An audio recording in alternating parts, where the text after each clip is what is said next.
go. We're going. Okay, so and in fact now actually we got to be over here because we're going to use something up there.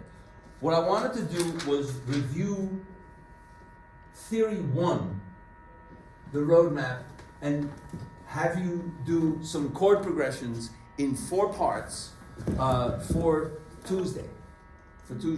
Okay. Keyboard.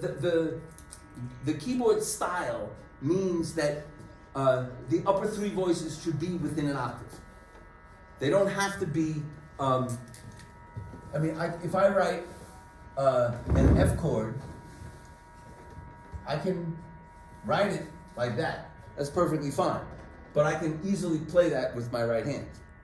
Okay? So it doesn't have to be keyboard style. In fact, I kind of like chorale style, but chorale style with the upper 3 voices that can be played with one hand.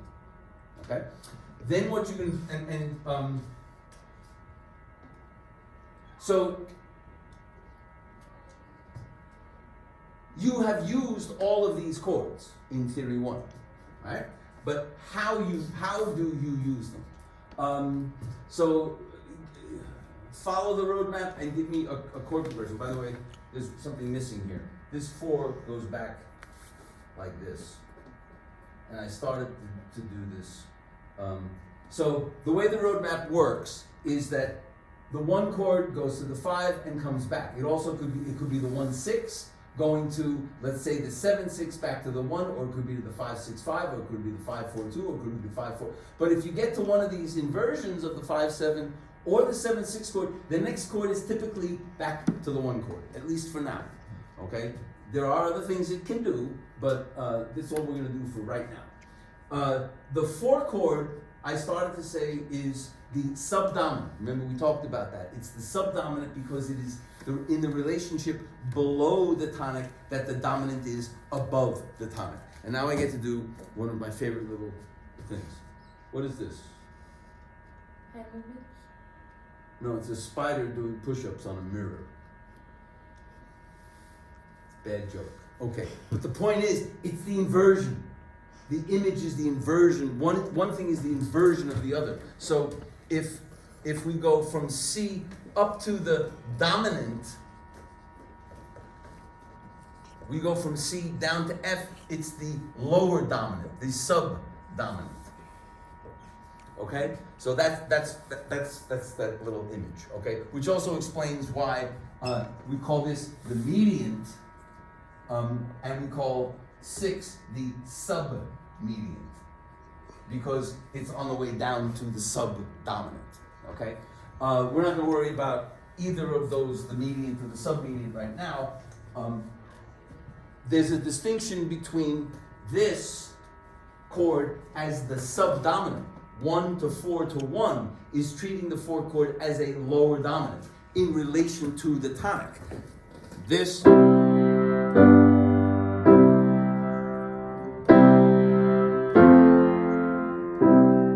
those are sort of parallel operations. Whereas when the subdominant is used in this position, it's really more of a predominant, because it's on its way to the 5 chord in the way that the 2 chord typically is.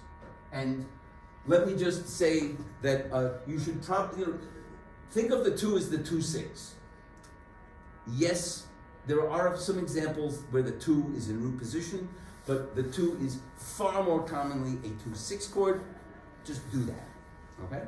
Now, didn't we also go over the root movement by 4th and root movement by 3rd and root movement by 7th? We can go over those things.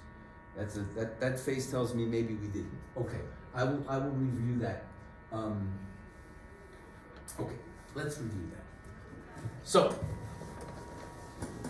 when you are moving, the Roman numeral roadmap, especially with all these, with the 6 and the 6 and the 7 and the 6-5 and the 4, all those inversions provide you with opportunities for a more melodic bass line. You can move things from the 1. You can have do, re, mi, fa, sol in the bass and make a nice You wouldn't go, do, re, mi, fa, sol would not be harmonized like this. Okay, but you might do. What did I play?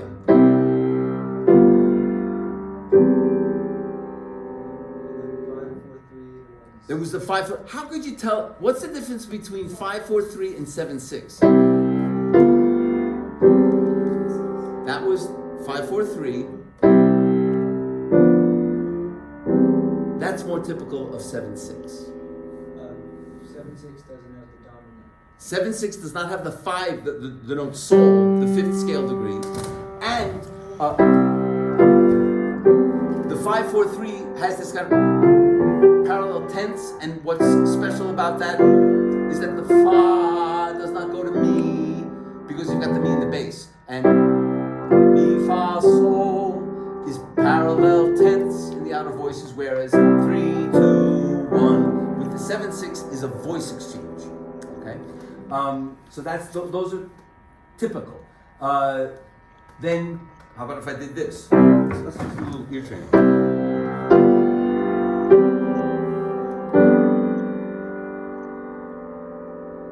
Sing the bass note. Can you sing the bass notes?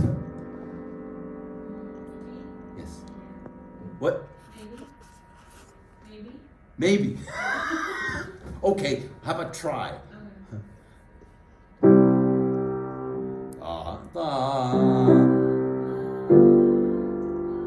No, sing the bass note. Follow the bass.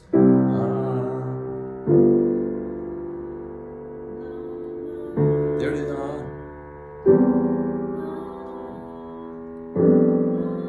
Right, that's the note. And where does that want to go? You want to answer, Lucas? Nope. Because that was a 5/4/2. Fa in the bass with a 5/4/2, and that 5/4/2 wants to go down. You have another sheet.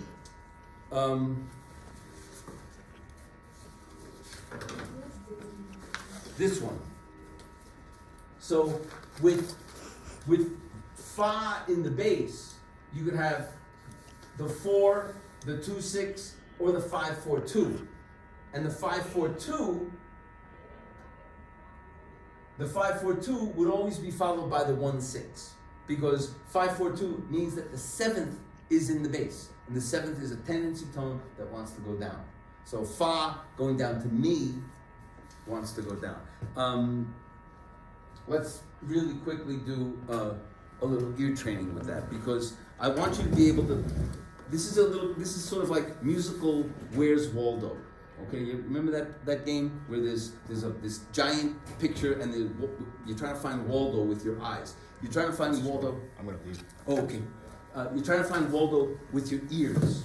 Okay. So if I play this chord, can you sing the bass note, Eric? What's the lowest note that you hear?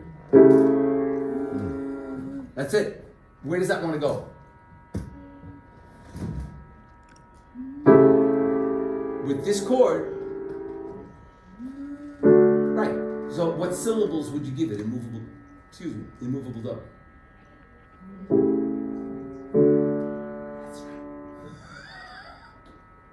It would be T-do. All right. So T-do means that it was a 5/6/5, because that's what has T in the bass, and that's what it says on your chart. Okay. If you had this, on the other hand, what if you had this? Sing the bass note. Can you sing the bass note? Nope. Sing the lowest note. That's it. Now resolve it. Right, which would be what movable do syllables? Re, do, which means that it was what chord? 4/3. It's 5/4/3.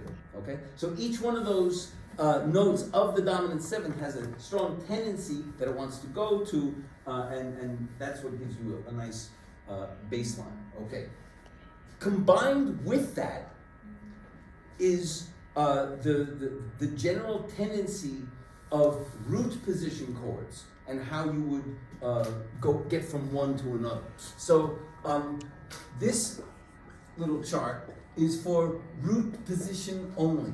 So this is in addition to all the inversions that the Roman numeral roadmap provides for. So if you have a root movement by fourth or fifth,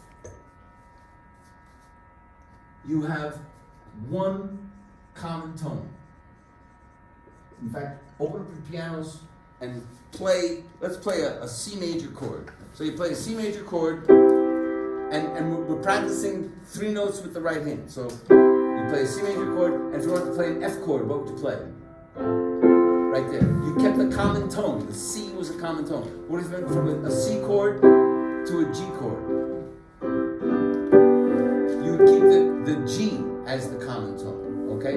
So and by the way, you have between an A minor chord and a D minor chord, you have a common tone. Between an E minor chord and a B minor chord, it's not just major chords. It's not just 1 and 4 or 1 and 5.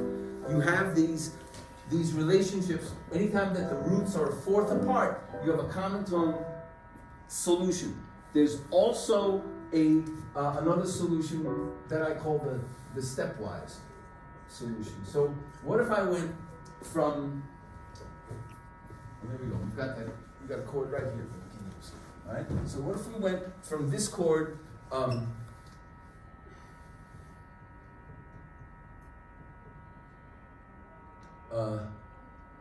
It's in the wrong position. What if we went? Let's say I'm gonna just write it. Yeah, I'll put it. So what if we did this? Okay, so if we went from this chord to this chord, what would I write in that second chord? So play it. C, G, I'm playing it, and then I go to the next chord, and what did you do? You played C, and you played A, right? Is there a common tone between these two chords? Yes, because there's still a C chord and an F chord. There's still a fifth apart. There's still, and by the way, it's a fifth apart or it's a fourth apart. Because it's the same C to F whether I go up to the F or down to the F. So it's up a fourth or down a fifth. You have the same relationship. The common tone shifts from one voice to another. So it is not the common tone solution, but it happens. I call this the stepwise soprano. Stepwise soprano.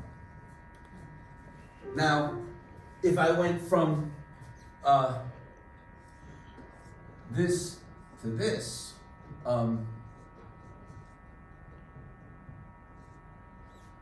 okay, so now I have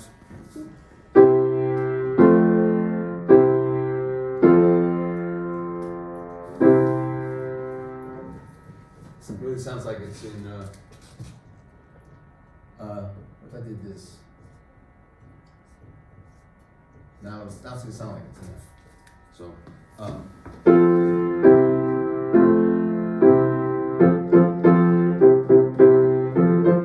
okay, so from here to here we have the common tone solution. From here to here we have the stepwise soprano. And from here to here, we also have the stepwise soprano. And from here to here, we have the common tone. Okay? Now you might say, but wait a minute. The common tone has a step in the soprano. Yeah. Sorry. But what will always happen, when you keep the common tone, you will always have the other two voices will move in parallel thirds or sixths. That's always going to happen if you use the common tone. So if I did this instead,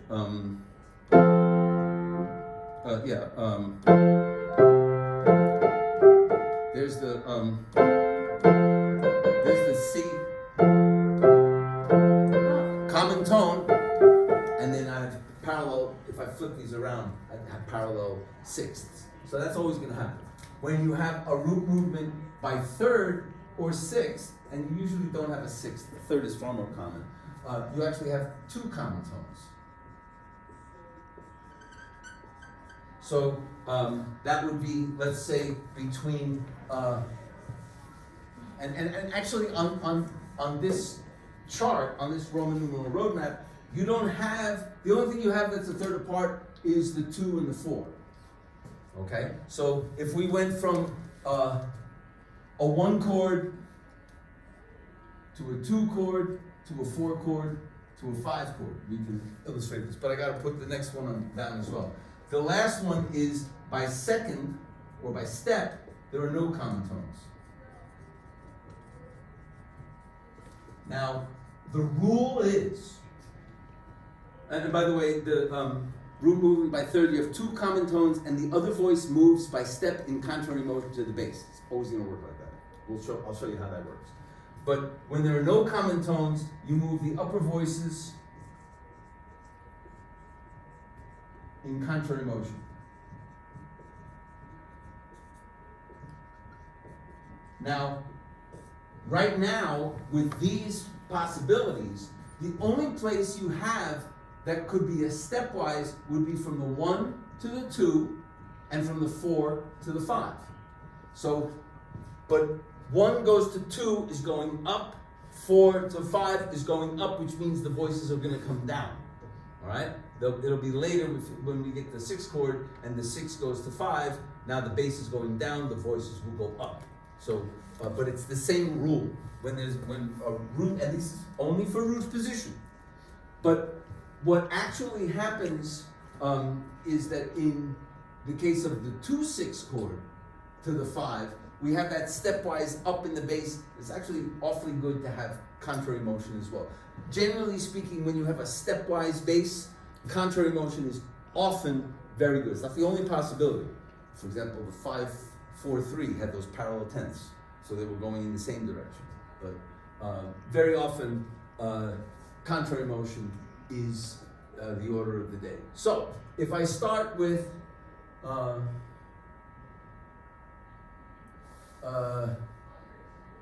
trying to think I'll start with me. Okay. So I start with this. There's my, and by the way, since they are root position triads, what am I going to double? What's the rule for doubling in root position triads? Eric, do you know what the rule is for doubling in root position?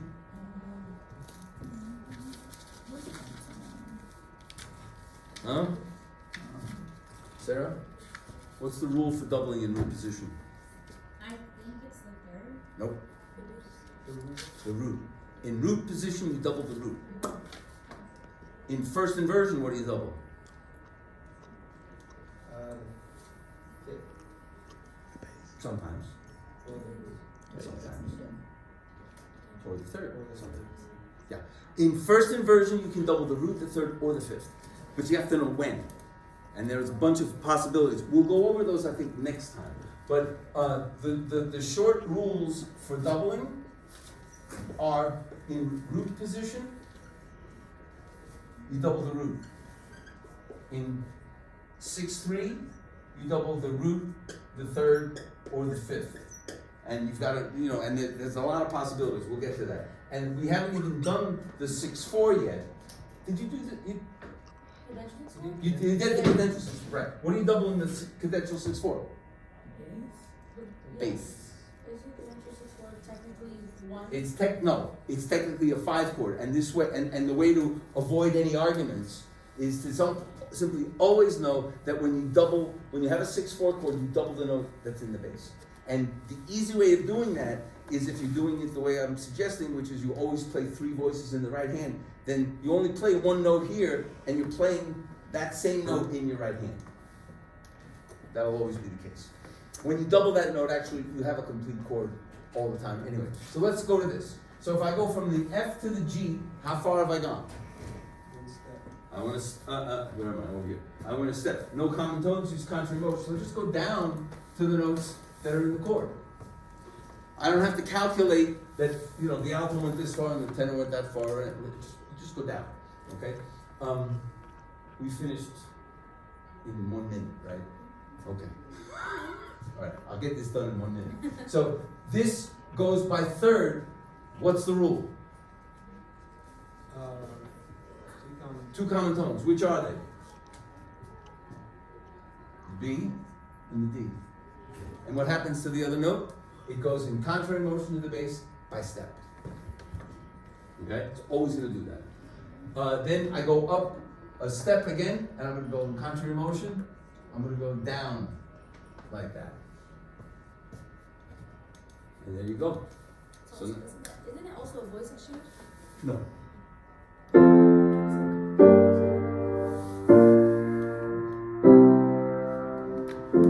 Finish it off with a. This progression actually illustrates. If I do this, it illustrates everything.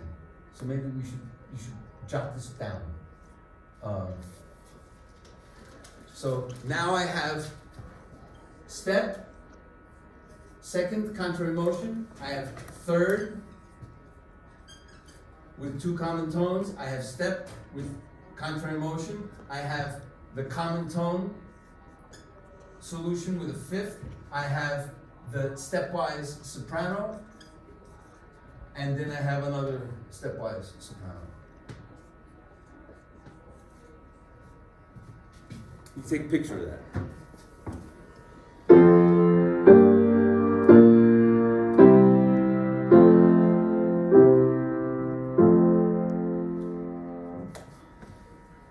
Okay? So what I'd like you to do for today, upload whatever you've got of species counterpoint, and then for Tuesday, I'd like you to make some chord progressions that use the Roman numeral roadmap. Both root position chords, only using the chords that are here that are root position. So don't put a 3 chord, don't put a 6 chord, don't put a 7 chord. Okay, you can use these in root position, but I'd also like to see some inversion. And just write it out in 4 parts. Okay? The best way to do this, I tell you what, you know what? Write them out in whole notes. Just write them out in whole notes, because then what we can do next is see how we can adjust the rhythm to turn them into phrases, and to see how, because it's one thing about having a string of words that make sense, it's something else to write sentences. So that's what we'll work on. Okay? Thank you.